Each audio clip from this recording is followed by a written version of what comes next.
జన్మ జన్మల పాపాలను దహనం చేసే మహాపర్వదినం మహాశివరాత్రి వచ్చేసింది.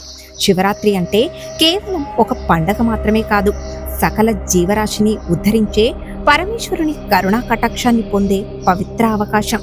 ఈ దివ్యమైన రోజున భోలాశంకరుడు భూలోకంలో సంచరిస్తాడని భక్తుల విశ్వాసం. ఆ అఘోరనాథుడి అనుగ్రహం పొందాలంటే శాస్త్రోక్తంగా సూచించిన 6 విధానాలను తప్పనిసరిగా ఆచరించాలని పండితులు చెబుతున్నారు. పాప పరిహారం కోసం శివరాత్రి నాడు చేయవలసిన విధి విధానాలు ఇవే. మొదటిది నిరాహార ఉపవాసం. ఆహారాన్ని త్యజించి భక్తితో చేసే ఉపవాసం ఆత్మశుద్ధికి దారితీస్తుంది. ఇది ఇంద్రియ నిగ్రహానికి ప్రతీకగా భావించబడుతుంది.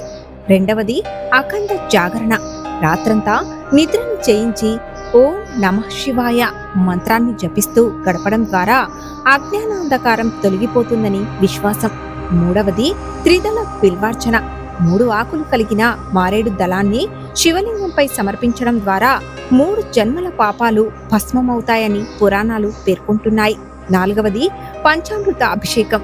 పాలు, పెరుగు, నెయ్యి, తేనె, పంచదారతో చేసే అభిషేకం ఐశ్వర్యప్రదంగా భావించబడుతుంది. శివుడు అభిషేక ప్రియుడని శాస్త్రోక్తంగా చెబుతారు. ఐదవది దీప ప్రజ్వలన.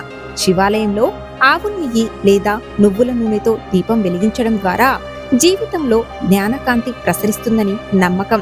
ఆరవది అన్నదానం మరియు వస్త్రదానం.